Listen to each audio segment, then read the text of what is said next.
Yo debo comenzar dando las gracias al profesor Alfredo Moro por su amable invitación para participar en esta actividad del Aula de Letras de la Universidad de Cantabria en torno a este tema de la novela histórica. Esta intervención estaba prevista para el mes de marzo, si no me equivoco, para el día 11 de marzo.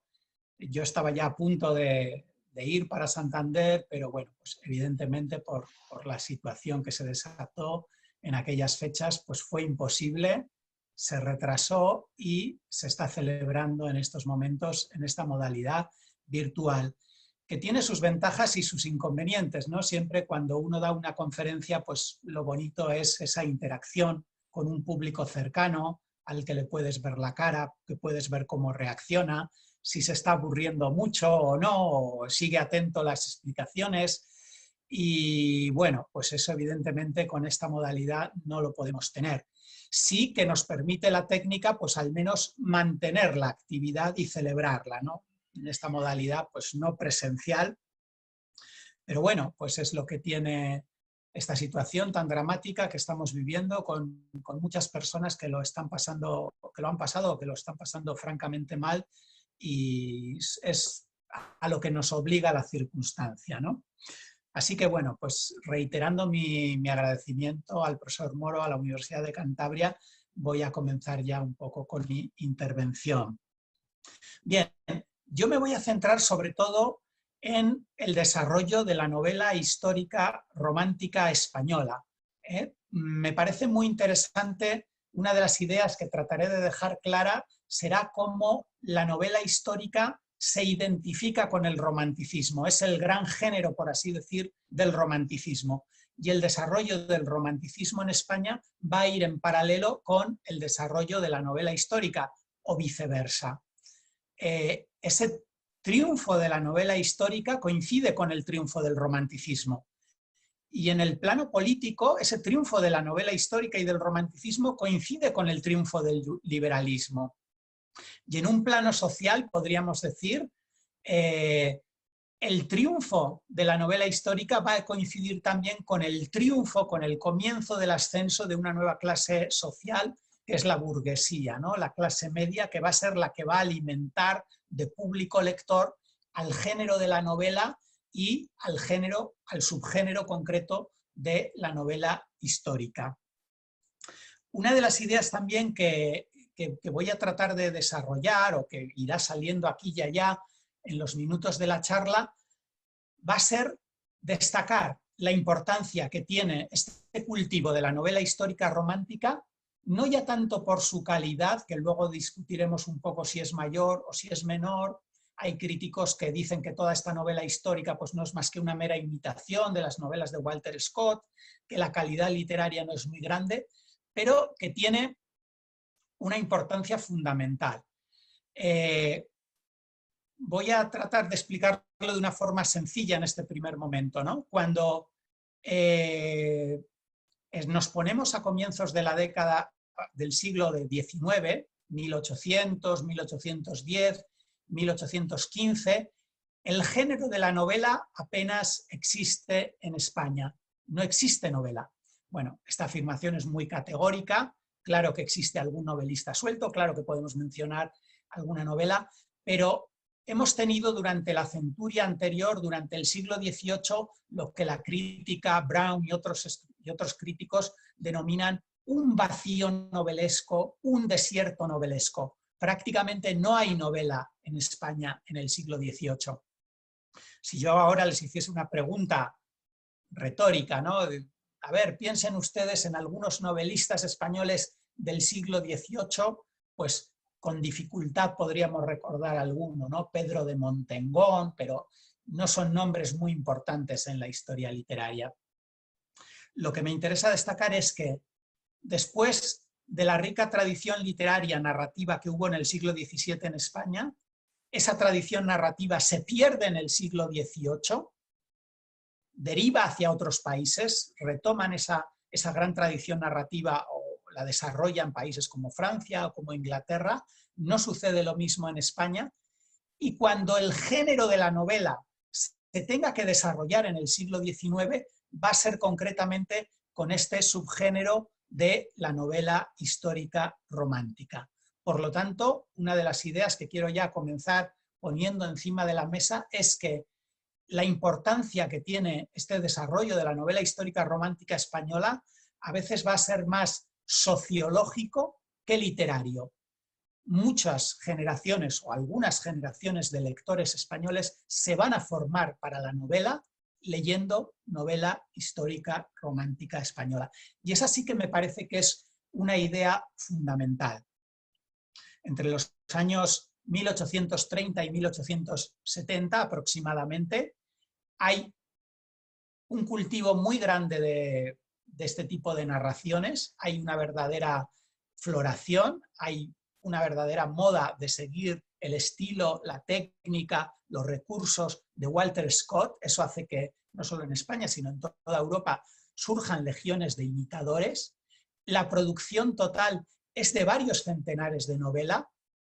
Estas novelas quizá no tienen la calidad literaria que sería de desear, pero van a ser el primer peldaño, van a ser un escalón muy importante para que luego, cuando lleguen los grandes novelistas de la generación literaria posterior, los autores del realismo, pues puedan dotar a la novela española de una calidad mucho mayor, ¿no? Este es, por así decir, el primer escalón, el primer paso hacia esa narrativa de gran calidad que vamos a tener en España en los años 70, 80, 90, en el último tercio, por así decir, del siglo XIX, con autores como Pereda, Valera, Pérez Galdós, Clarín, etc., ¿no? Por lo tanto, este será un poco el hilo argumental o algunas de las ideas que iré desarrollando a lo largo de mi intervención, pero que he querido ya adelantar de alguna manera. Y ahora voy a comenzar incluso con unas reflexiones un tanto más generales. Comentaba el profesor Alfredo Moro al comienzo de su intervención, ¿no?, el éxito que incluso en nuestros días sigue teniendo el género de la novela histórica, o el subgénero. Diré indistintamente género o subgénero, creo que se me entiende lo que quiero decir, ¿no? En las últimas décadas, pues podríamos pensar en otro boom de la novela histórica a raíz del triunfo del Nombre de la Rosa, de Umberto Eco, pero no solo Eco, ¿no?, muchísimos otros autores. Y si hoy en día nos acercamos a las mesas de novedades de las librerías o de las grandes superficies, porque hoy en día los libros se compran muchas veces en las grandes superficies, veremos que las secciones dedicadas a novela histórica, bueno, pues hay mesas o hay baldas enteras de estanterías dedicadas a estos títulos, ¿no? Es un género que continuamente se está renovando y eso quiere decir que es un género que todavía tiene lectores, porque si no hubiera lectores no existiría esa demanda y esa producción de novela histórica, ¿no? Entonces quiero remontarme un poquito más antes de llegar al siglo XIX y a introducir alguna pequeña reflexión preliminar, un tanto más teórica, acerca de esta mezcla de historia y literatura que se da en el género de la novela histórica, ¿no? La historia y la literatura se han desarrollado siempre a la par desde los tiempos más remotos. Pensemos en las primeras manifestaciones épicas de la cultura occidental, los poemas homéricos, que al tiempo que magnifican unos héroes y un pueblo, cantan también un suceso con base histórica probada, la guerra de Troya. Pensemos igualmente en el valor doble de nuestro Cantar de Mio Cid, que es a la vez un monumento literario y una fuente histórica. O pensemos igualmente en la utilización de gran cantidad de material épico prosificado en las antiguas crónicas medievales. No olvidemos, en fin, que en la antigüedad grecolatina la historiografía constituía un género literario y como tal se mantuvo hasta el siglo XIX. Durante siglos, la historia ha sido la narratio rerum gestarum, el relato simple y fiel de las cosas que habían pasado. Y la tarea del historiador consistía, para estos historiadores positivistas, en mostrar solo lo que realmente aconteció. Únicamente desde mediados del XIX, conforme se vaya tomando conciencia de la autonomía de la historia y de la literatura, habrá una progresiva reducción de la dimensión épica, mítica y dramática de la historia, pasando a predominar la explicación e interpretación sobre el mero relato de los hechos. Lo que me interesa destacar entonces es que la frontera que separa los territorios de la historia y de la literatura ha sido bastante permeable a lo largo de los tiempos, y así, pese a la conocida distinción aristotélica de historia y poesía, se han producido frecuentes incursiones de un género en el otro. La savia de la historia vivifica la literatura y viceversa, la literatura es una fuente, si bien indirecta o secundaria, para el conocimiento histórico. El hombre, no lo olvidemos, es un ser histórico, vive inserto en un tiempo y en un espacio concretos, y en esa coordenada espaciotemporal protagoniza una serie de hechos históricos, ya pertenezcan a la gran historia, ya formen parte de la denominada intrahistoria, por utilizar el concepto unamuniano. Y la literatura, siempre reflejo en mayor o menor medida de la realidad del momento, incluirá en sus creaciones todos esos hechos, tanto los decisivos para el discurrir de la humanidad toda, como los pequeños sucesos particulares que no por cotidianos son menos determinantes para cada persona. Lo que ahora me interesa poner de relieve es el primer aspecto de esa mutua relación. La historia ha sido un magnífico vivero de asuntos, temas y personajes para todas las artes. Hay una pintura histórica, hay un cine histórico, y por lo que hace a la literatura, no solo la novela, sino también el teatro, hay un teatro histórico, o incluso el género del cuento, o la narración, o la poesía narrativa, han buscado también sus argumentos en ese inagotable filón de temas que constituye la historia, el conjunto de hechos del pasado, preferentemente el nacional en cada territorio, ¿no? Pues bien, en los próximos minutos vamos a acercarnos a este desarrollo de la novela histórica en España en el siglo XIX, un subgénero narrativo cuyo patrón clásico fue fijado en el siglo XIX por Walter Scott y que con mayor o menor intensidad, con variaciones en sus técnicas narrativas y de caracterización de personajes, ha seguido practicándose, como decía hace unos minutos, hasta la actualidad, momento en el que goza de un cultivo y un éxito nada desdeñables, todo lo contrario, ¿no? Verdaderamente prolífico. Pero antes de continuar adelante, tal vez deberíamos preguntarnos lo siguiente: ¿qué es una novela histórica? ¿Qué requisitos debe reunir una novela para poder aplicarle ese adjetivo de histórica? ¿Qué es lo que hace que podamos reunir bajo esa etiqueta obras tan dispares como Ivanhoe y La Cartuja de Parma, Guerra y Paz y El último mohicano, El señor de Bembibre y Bomarzo? Ciertamente todos tenemos una noción más o menos teórica, intuitiva y precisa de qué cosa sea una novela histórica y de qué relato no sea una novela histórica. Pero a la hora de plantearse una definición genérica, la cuestión no es tan sencilla. La característica más evidente es que todas las novelas mencionadas, tan diferentes entre sí, sitúan su acción ficticia, inventada, en un pasado real, histórico, más o menos lejano. Esta sería una primera aproximación, aunque todavía demasiado vaga y general, que viene a coincidir con una definición de la novela histórica aportada por Felicidad Buendía, una estudiosa de este territorio, ¿no? Dice así Felicidad Buendía: definir la novela histórica en un sentido estricto supone decir de ella sencillamente que desarrolla una acción novelesca en el pasado. Sus personajes principales son imaginarios, en tanto que los personajes históricos y los hechos reales constituyen el elemento secundario del relato. Hasta ahí la cita de Buendía. Podría añadirse para nuestra definición provisional otra característica. Para que una novela sea verdaderamente histórica, debe reconstruir, o al menos intentar reconstruir, la época en que sitúa su acción, tal como propugnó Amado Alonso.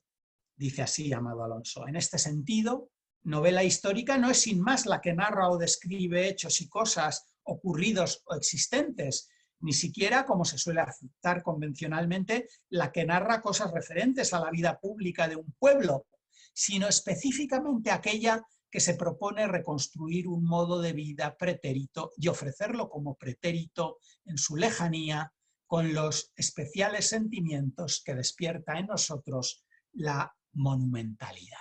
Hasta ahí la cita del filólogo navarro Amado Alonso.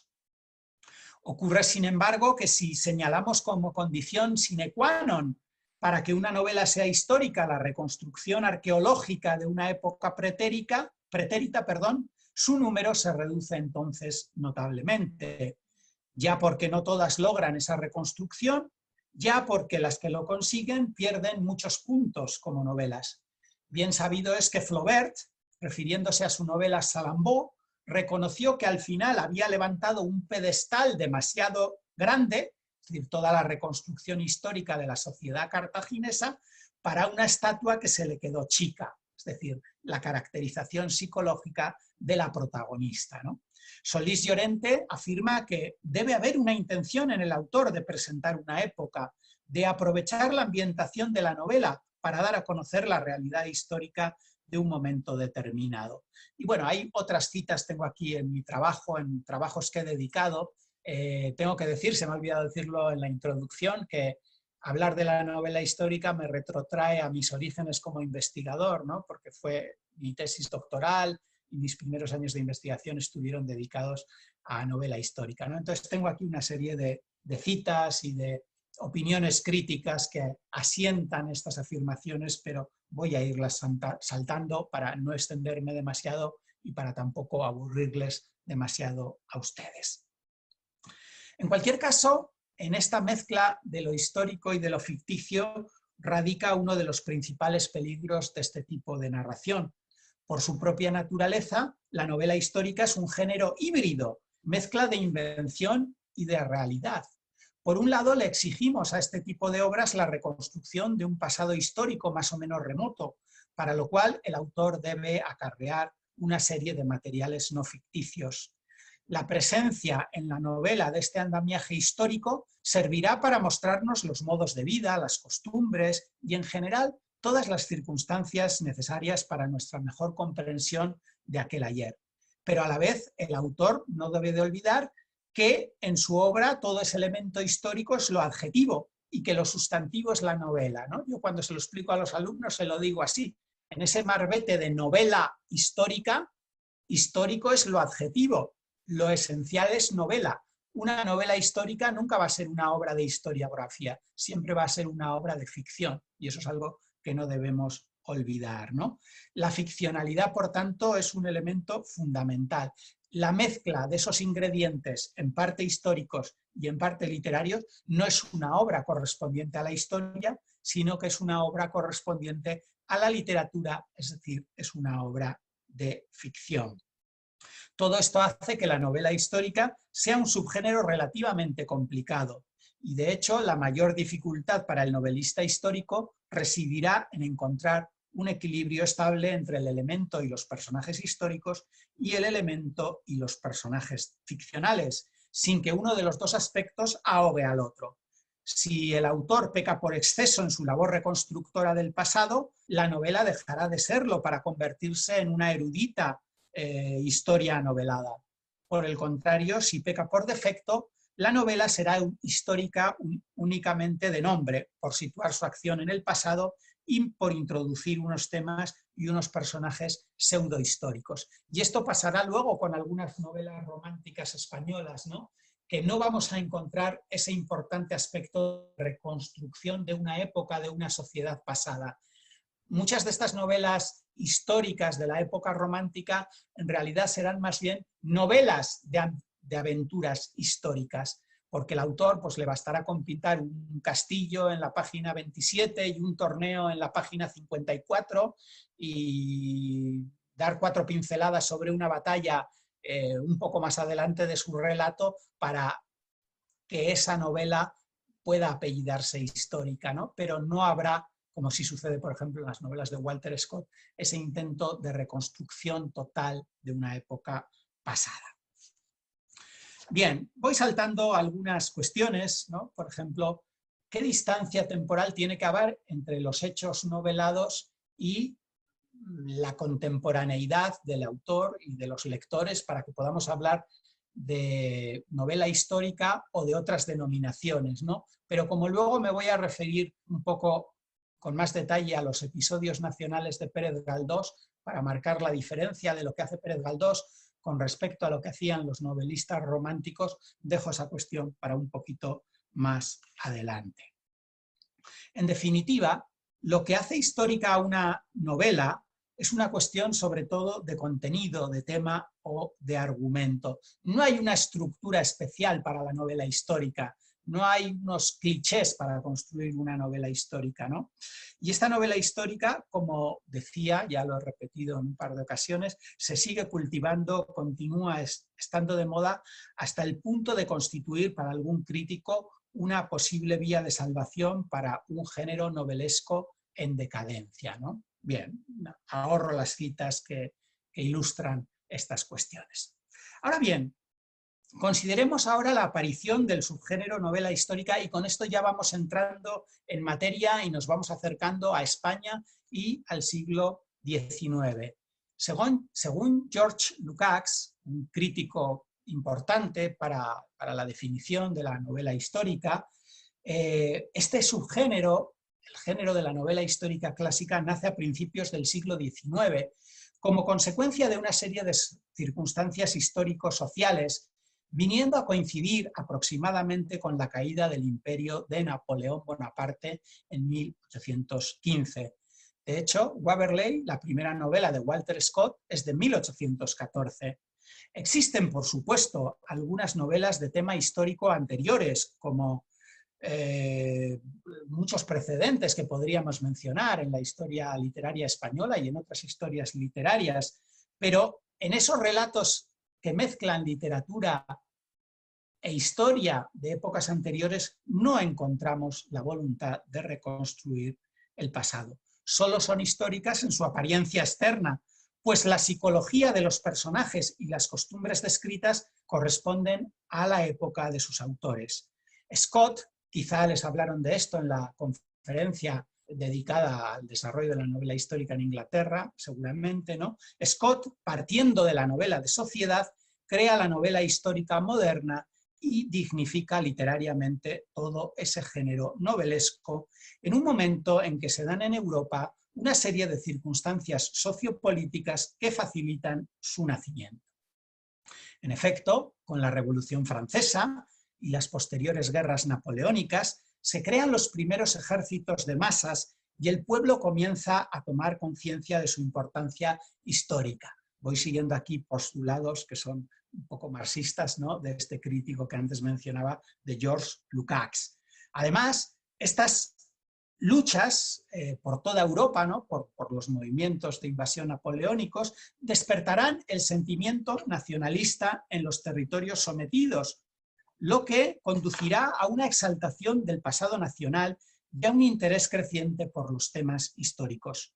Así pues, Scott vive en una época de profundos cambios y, de hecho, también situará sus novelas en momentos críticos de la historia inglesa.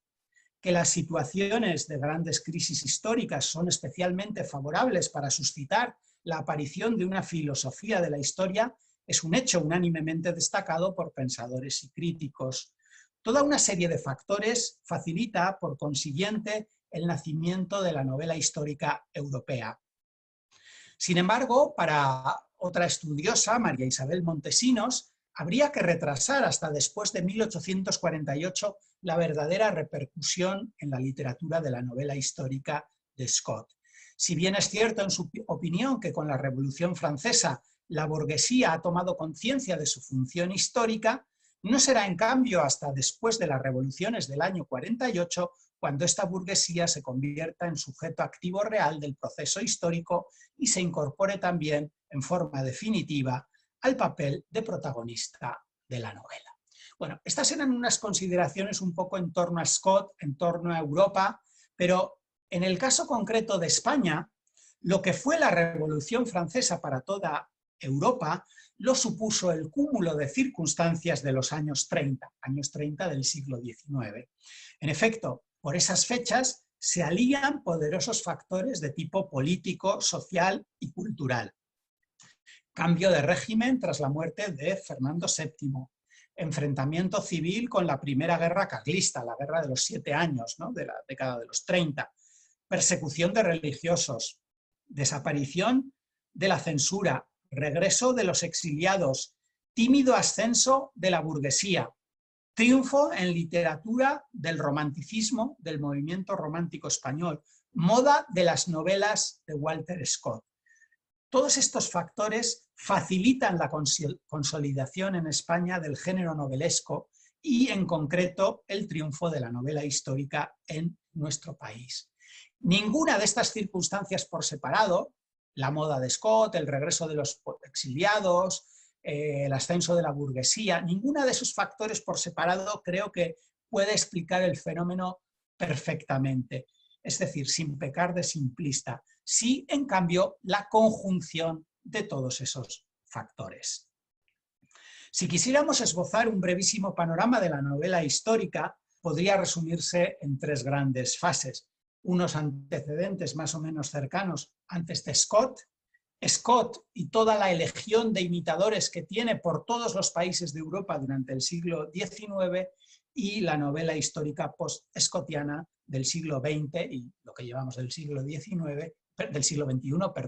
mucho más diversificada en sus técnicas y estructuras.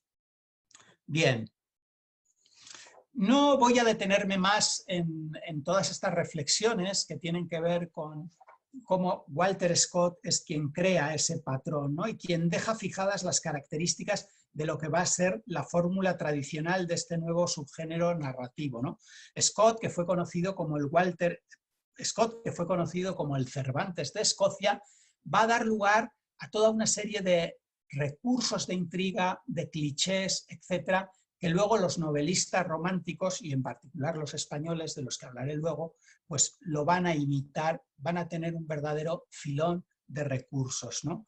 Scott sabe interpretar las grandes crisis históricas, sabe sacar partido a esos momentos de fricción entre 2 razas o 2 culturas, habla también, ¿no?, o destaca la complejidad de las fuerzas históricas con las que ha de enfrentarse el individuo. Pero quiero referirme ya, y quiero ya focalizar un poco los minutos que me quedan de mi intervención, a cuál es la situación en España, ¿no? Y aquí retomo ese concepto tan importante que yo les mencionaba al comienzo de mi charla, ¿no?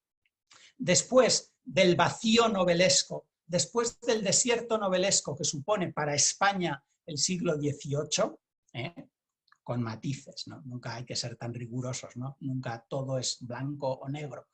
Si digo que no hay novela en el siglo XVIII español, quiero decir que apenas hay novela en el siglo XVIII español, o que los autores y las obras y las tendencias que se cultivan no tienen una importancia destacada en el desarrollo de nuestra historia literaria, ¿no? Después, como digo, de ese vacío, de ese desierto del siglo XVIII, ¿qué pasa en España en las primeras décadas del siglo XIX? Pues que se va a crear un mecanismo que lo ha explicado muy bien un crítico que se llama José Fernández Montesinos, ¿no? Lo dice de una forma muy clara y yo esta explicación la he incorporado siempre a mis clases. Lo dice de una forma muy sencilla. Él dice que para que un género literario se desarrolle, ahora estamos hablando concretamente de la novela histórica, hacen falta 3 piececitas, 3 pequeños detalles. Y es muy de cajón, pero a veces estas cosas de cajón se nos olvidan.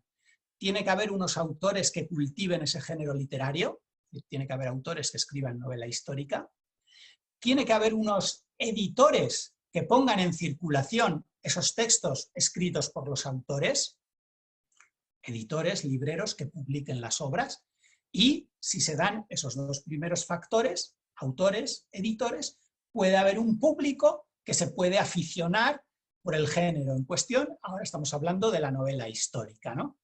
Y el mecanismo es muy sencillo, es como una ruedecita con 3 piezas, pero que no existía ese mecanismo en España a la altura de 1800, 1810, 1820 incluso, ¿no? Autores que escriban novela, no lo sabía, editores que publiquen esas novelas históricas y, por tanto, un público que lea. Si el público lee, va a seguir habiendo autores que escriban, va a seguir habiendo editores que editen y así sucesivamente, ¿no? Tenemos ese pequeño engranaje de 3 piececitas funcionando. Eso va a ocurrir en España con la novela histórica romántica española. Lo diré de otra forma, aunque sea repetirme, ¿no? La novela en general, como género, se recupera en España a través de estas publicaciones que son las novelas históricas románticas, que ahora mencionaré un poco las principales etapas de su evolución, ¿no? Por lo tanto, insisto, adelanto ya, lo adelanté al comienzo de mi intervención y probablemente lo repita en mis conclusiones, ¿no? Esta novela histórica romántica española, más allá de su calidad literaria, que puede ser un poquito mayor o un poquito menor, tiene una destacada importancia sociológica. Muchas generaciones de españoles, muchos lectores españoles, en los años 30, 40, 50, se van a formar como lectores, se van a aficionar al género de la novela histórica a través de estos relatos. E insisto, igual son relatos que no tienen una gran calidad literaria, que técnicamente, estructuralmente son muy poco, no tienen una dificultad muy grande, donde todo es muy previsible, donde los personajes son tipos, donde se utilizan muchos clichés o recursos de intriga que los lees en una novela y en otra y en la siguiente de una forma muy parecida.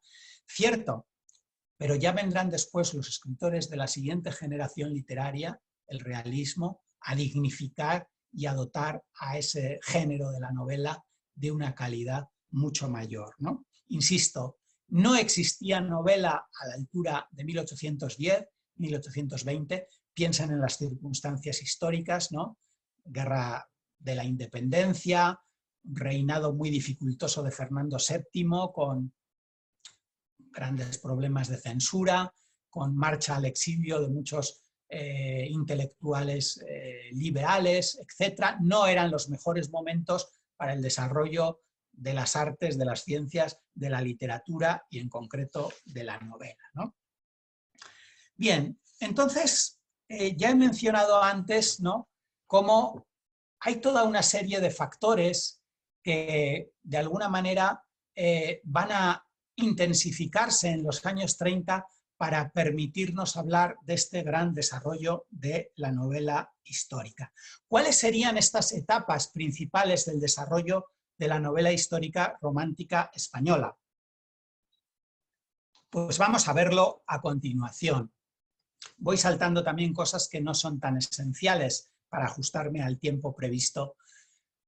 No lo digo yo, lo dicen los críticos, los estudiosos que han estudiado, ¿no?, esta producción, pues establecen unos cortes cronológicos y yo he adaptado estos cortes cronológicos y ofrezco la siguiente tipología o la siguiente cronología, ¿no?, para ser más exactos.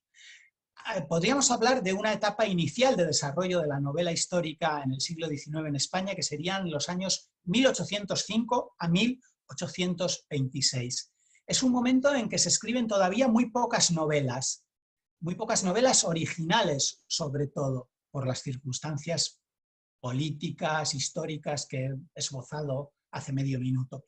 Pero gracias a las traducciones, y siempre se traducía del francés, o sea, una obra inglesa se traducía del inglés al francés y luego del francés al español, ¿no? Las traducciones a veces dejaban bastante que desear, ¿no?, después de esos saltos de idioma a idioma. Pero gracias a las traducciones de novelas y a un incipiente desarrollo de la industria editorial, se va creando un primer público lector. En 1823 aparece una obra, Ramiro, conde de Lucena, de Úmara y Salamanca. Ni el autor ni el título les van a decir mucho, no son importantes dentro de la historia de la literatura española, pero sí que la crítica considera que esta novela de Úmara y Salamanca de 1823 podría ser considerada la primera novela histórica española propiamente dicha, aunque no crea escuela o no surgen todavía imitadores. Bien, un segundo corte cronológico lo fijo entre 1827 y 1833. Son años ya prerrománticos, en los que la lectura de los autores extranjeros va a dar lugar a varias imitaciones y en las que aparecen las primeras novelas históricas españolas. En 1828 se publica el Gómez Arias de Trueba y Cosío, que sigue ya el modelo escotiano. Menéndez Pelayo llama a Trueba padre de la novela histórica española, aunque hay que señalar que su obra se escribe fuera de España y en inglés. En cualquier caso, sí que es cierto que son los emigrados los primeros en cultivar el nuevo género creado por Scott. En 1830, aquí viene un año muy importante, el género histórico se afianza en España con la aparición de una novela titulada Los bandos de Castilla, de Ramón López Soler. De nuevo, ni el autor ni la obra pertenecen a la gran literatura, pero esta es una obra que nace con la intención de crear escuela en España y que va a conseguir ese objetivo. López Soler, en el prólogo de Los bandos de Castilla, dice que él lo que quiere es imitar y en algunos casos traducir algunos pasajes de las novelas de Walter Scott para que lo que ha hecho Walter Scott con la historia, novelar la historia de Escocia o de Inglaterra en general, puedan hacer lo mismo los autores españoles con la rica historia nacional, ¿no? Ahí hay un objetivo, ahí hay una declaración muy concreta, muy clara en el prólogo de la novela de tener esa intención. En 1834 a 1844 sería la gran década de la novela histórica, coincidiendo con el triunfo del movimiento romántico y con una serie de cambios sociopolíticos importantes a los que antes aludía, ¿no? Regreso de los exiliados, abolición de la censura, etc. El año 34 en concreto es considerado como el cenit de la novela histórica española por muchos críticos, Peirce, Buendía, etc. En efecto, ese año se publican novelas importantes como son Sancho Saldaña, de Espronceda, El doncel de don Enrique el Doliente de Larra, Los expatriados o Zulema y Gazul, de Estanislao de Coscavallo, y otros títulos pues, menos interesantes. No quiero aburrirles demasiado con los títulos. El triunfo de la novela histórica o el triunfo del romanticismo en la novela se consolida en 1835 al dar a la prensa sus novelas otros autores importantes dentro de este corpus, dentro de esta producción, ¿no? Cortada y Sala, Patricio de la Escosura, García de Villalta, etc. El otro extremo de esta gran década, del 34 al 44, lo tenemos con la publicación de la que para la crítica es la mejor novela histórica de la época romántica, que es El señor de Bembibre, de Enrique Gil y Carrasco, ¿no? Y no puedo detenerme ahora, pero estos años, que van del 34 al 44, son también los años en los que triunfa también el drama histórico, ¿no? Desde el Don Álvaro, La fuerza del Sino, Macías, El trovador, hasta el Don Juan Tenorio de Zorrilla, ¿no? Nos movemos exactamente en esa misma horquilla de 1834 a 1844. Por último, tenemos otro corte cronológico que sería una etapa que va de 1845 a 1870. Estamos ya en una fase posromántica en la que la novela histórica se extinguirá en dos grandes corrientes. Por un lado, se continúa escribiendo una novela documentada, erudita o por lo menos seria, cultivada por autores como Cánovas del Castillo, Amos de Escalante, Castelar o mi querido Navarro Villoslada, un escritor navarro que publicó 3 novelas históricas por estas fechas. Por otra parte, los temas históricos van a ser tomados en los años 50 y 60 por los autores de folletines o por los autores que escribían por entregas en las publicaciones periódicas, ¿no?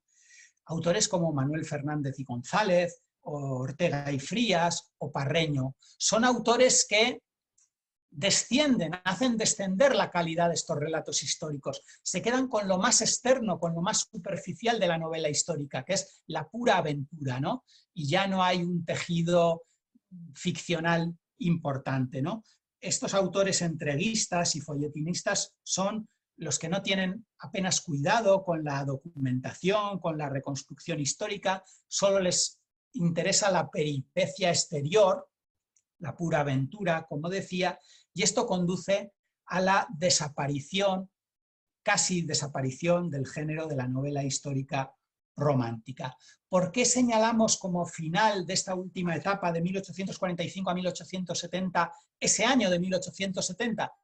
Pues la razón es muy clara. Ese año es un año señero porque ahí Galdós tiene ya escrita, tiene ya terminada La Fontana de Oro, obra con la que se iniciará una nueva forma de tratar la historia, sobre todo de ambiente contemporáneo, que va a culminar con las 5 series de los episodios nacionales. ¿Qué hace Pérez Galdós? Me voy a ir de los papeles y voy a tratar de explicarlo más brevemente con mis propias palabras, ¿no? A diferencia de lo que hacen los escritores románticos, que fundamentalmente echan la mirada a la Edad Media nacional, y no está en una Edad Media un tanto de cartón piedra, ¿no? Un poco falsa, por así decir, se alejan mucho en el tiempo. Galdós, con los episodios nacionales, lo que va a hacer es novelar toda la historia de España a lo largo de todo el siglo XIX, desde los antecedentes de la guerra napoleónica, de la guerra de la independencia, Trafalgar, 1804, hasta la restauración borbónica.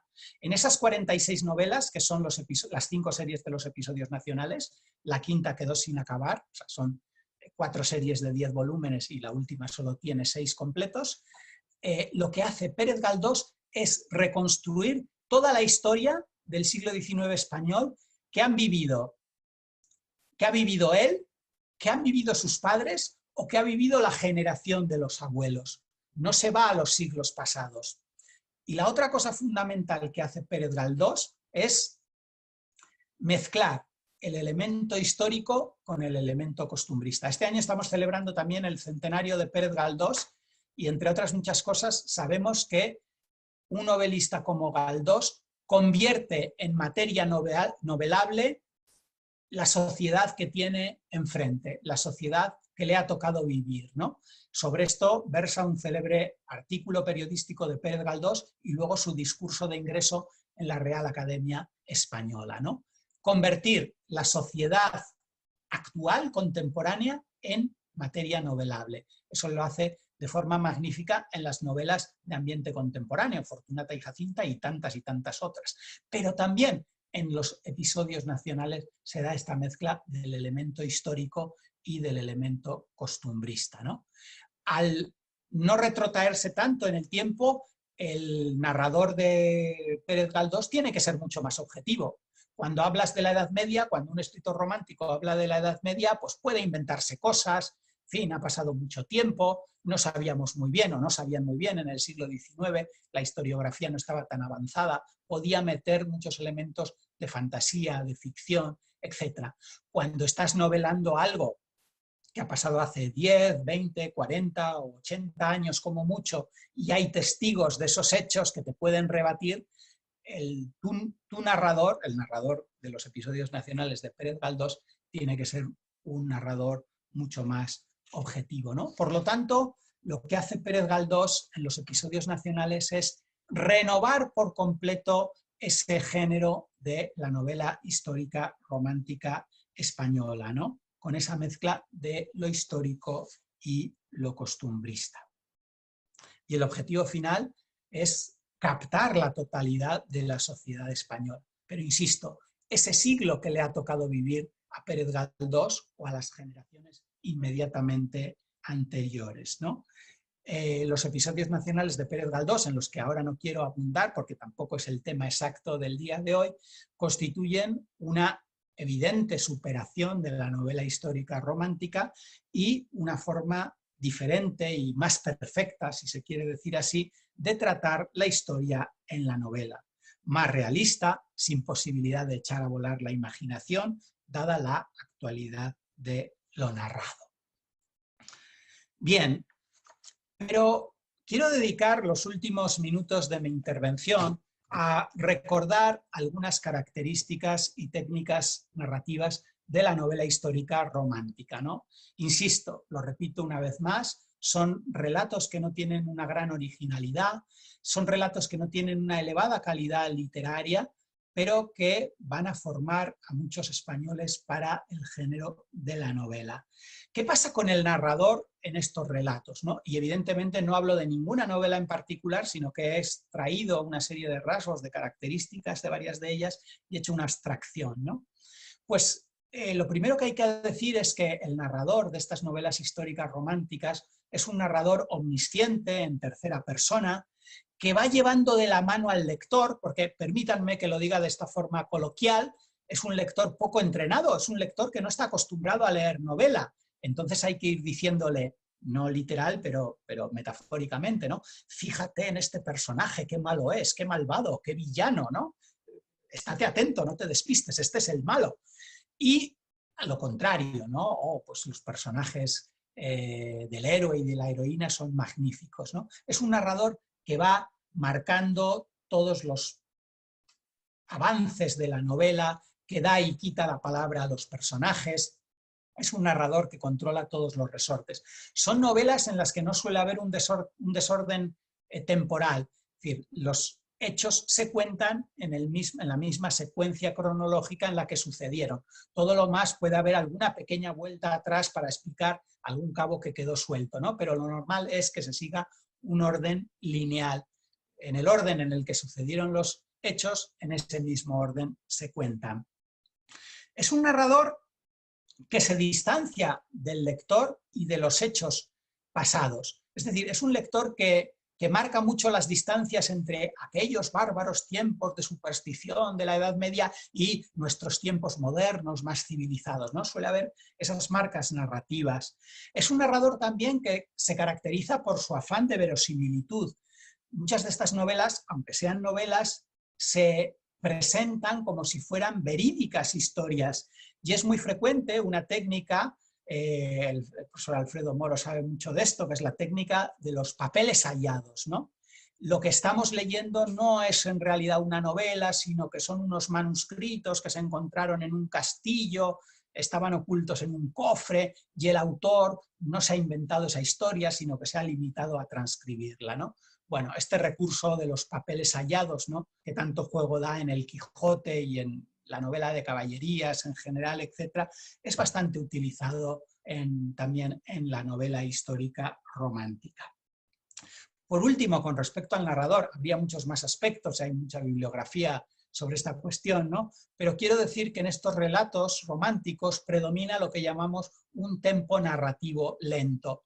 Aunque hay muchos lances y muchas peripecias y suceden muchas cosas, muchas aventuras, el hecho de que también se incluyan muchas descripciones del paisaje, de castillos, de escenarios, o que haya un capítulo inicial donde se dan los principales datos históricos para que comprendamos mejor el fondo sobre el que se van a desarrollar los acontecimientos, el hecho de que existan estos pasajes, digamos, digresivos o descriptivos, hace que en conjunto el tempo de la narración, insisto, doy pinceladas generales, hablo de todas estas novelas en general, el tempo narrativo sea un tempo bastante lento. ¿Qué pasa con los personajes de estas novelas históricas, ¿no? Pues ya lo he mencionado también y lo voy a decir de forma telegráfica para no pasarme del tiempo establecido, ¿no?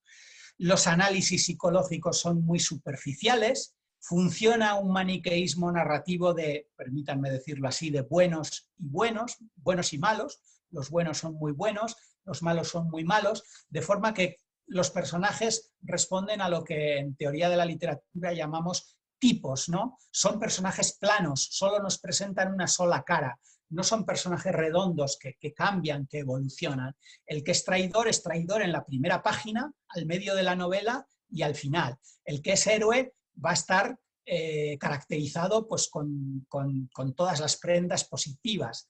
Las damas, las protagonistas femeninas, van a ser idealizadas, bellas, etéreas, etc. Y no van a cambiar, lo van a ser desde el principio hasta el final, ¿no? Funcionan, evidentemente, todos estos clichés románticos, ¿no? El héroe y la heroína siempre van a tener una serie de coadyuvantes, de amigos, de personajes que les ayudan, y el villano o antihéroe va a tener también sus camaradas, sus correligionarios que le ayudan en sus maldades y en su persecución de los héroes protagonistas, ¿no? Evidentemente aquí nos vamos a encontrar muchas veces con el típico amor romántico, el amor contrariado. Luego creo que podré dedicar 2 o 3 minutos al señor de Bembibre y con eso ya casi iría terminando y veremos un poco cómo sucede también en el teatro o en general en otras obras románticas, ¿no? Bueno, pues si los personajes consiguen alcanzar un final feliz, pues podrán casarse, podrán encontrarse después de todas las peripecias que los han separado, pero quizá lo más habitual sea un desenlace trágico, ¿no?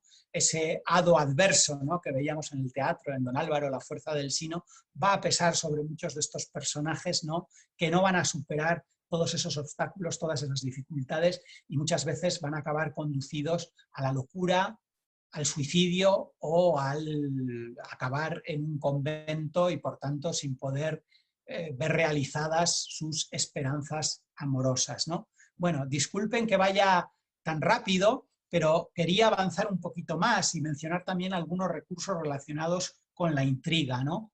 La superstición, suelen ser muy frecuentes en estos relatos personajes como el mago, la hechicera, el judío avariento, la reaparición de personajes supuestamente muertos, ¿no? Hay un momento de la novela en que un personaje parece que ha fallecido, pero no, es una falsa muerte. Unos capítulos más adelante lo vamos a ver reaparecer para sorpresa pues, de muchos de los personajes de la novela.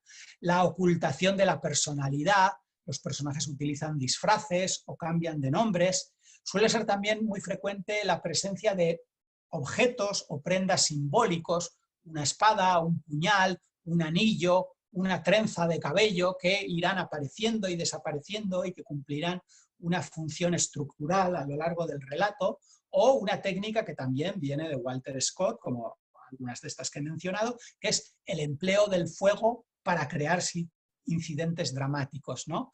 En Ivanhoe es el incendio del castillo de Torquilstone, pues casas que se incendian o castillos que se incendian van a ser muy frecuentes también en muchas de estas novelas históricas, ¿no? Bien, decía antes, quiero ya ir acercándome hacia el final de mi intervención, me salto cuestiones sobre el lenguaje, el estilo, la influencia cervantina en estos relatos, que es bastante notable. Decía antes que la mejor novela del género es El señor de Bembibre, de Enrique Gil y Carrasco, un escritor leonés que publica esta novela en 1844. Y en realidad el argumento, voy a mencionar un poco el argumento del señor de Bembibre y esto me permitirá pues, ejemplificar con una novela concreta algunos de los rasgos que he dado en abstracto, ¿no? El argumento es muy sencillo, ¿no? El señor de Bembibre nos presenta una historia amorosa con un típico triángulo amoroso. Álvaro y Beatriz, que son un caballero y una dama que se aman, que están enamorados pura, idealmente, y el antagonista de turno, que es el conde de Lemus, que se va a interponer en esa relación, ¿no? A la rivalidad amorosa se une también la política, porque Lemus es enemigo de los templarios, mientras que don Álvaro les apoya, ¿no? Es decir, Álvaro y Lemus están enfrentados por el amor de Beatriz, pero también por militar en bandos políticos distintos. Aquí tenemos el entronque de la historia, con mayúscula, la caída del temple en España, con la historia amorosa ficticia de esos dos personajes inventados, ¿no?, de los amores de don Álvaro y Beatriz. Lemus sirve de engarce entre los dos planos. El señor de Bembibre nos plantea la vieja historia de dos jóvenes que se aman, se prometen amor eterno, pero eso se ve contrariado por toda una serie de fuerzas y circunstancias adversas que conduce a la imposibilidad final de ese amor, ¿no? Ese amor no va a llegar a buen puerto. Una serie de obstáculos cada vez mayores. ¿Cuáles son esos obstáculos en esta novela de Gil y Carrasco?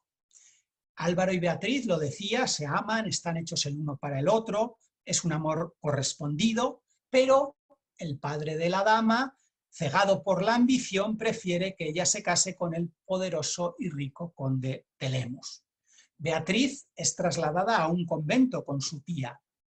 Don Álvaro la rapta con consentimiento de ella y comienzan una huida que pronto se va a ver frustrada por la intervención del abad de Carracedo, que hace que de nuevo Beatriz vuelva al claustro. Despechado, don Álvaro marcha a la guerra a ayudar a los templarios, perseguidos en ese momento. Antes de partir, obtiene de Beatriz la promesa de que, aunque le lleguen noticias de su muerte, esperará el plazo de 1 año antes de casarse. La señal de que ha muerto será que le devuelvan a Beatriz la sortija y la trenza, estos objetos simbólicos que antes mencionaba, que ahora le entrega. Por un equívoco, Beatriz cree que don Álvaro ha muerto. Su escudero, en efecto, le devuelve a Beatriz la sortija y la trenza y le cuenta que lo ha visto desangrado. Lo que ha ocurrido en realidad es otra cosa. Don Álvaro está prisionero en el castillo de Tordehumos, en poder de Juan Núñez de Lara.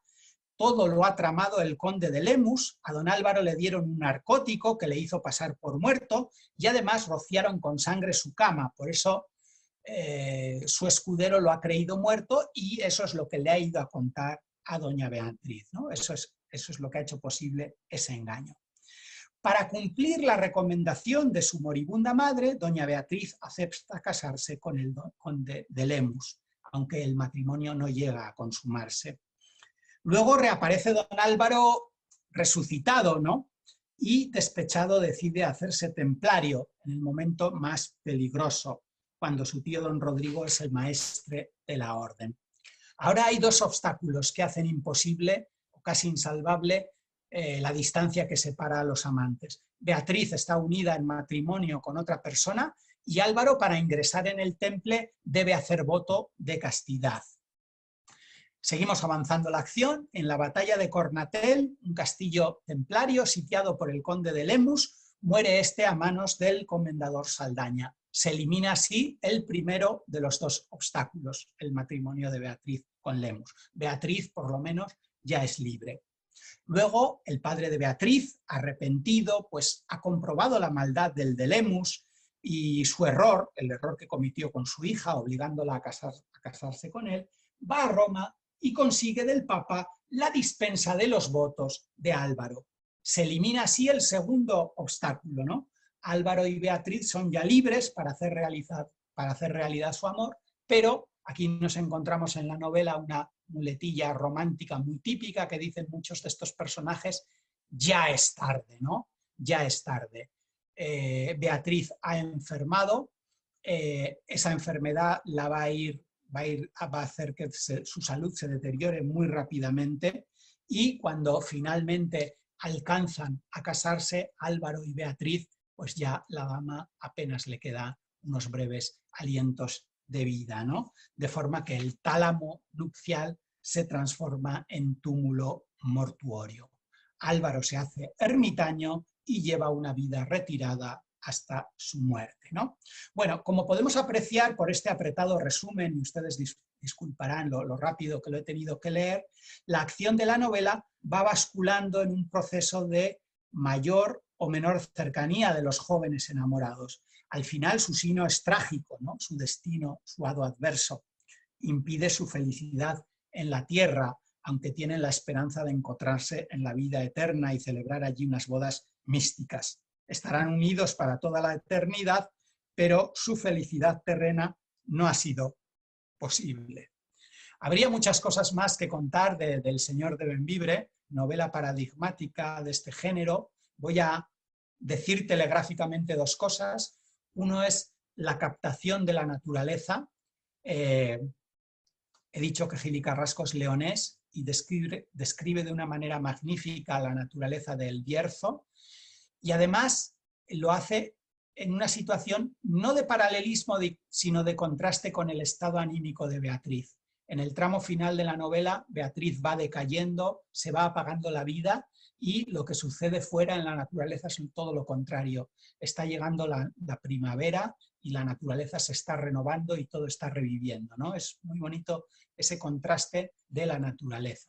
Esta utilización de la naturaleza en paralelo, en contraste con la situación anímica de los personajes protagonistas es muy habitual en el género, ¿no?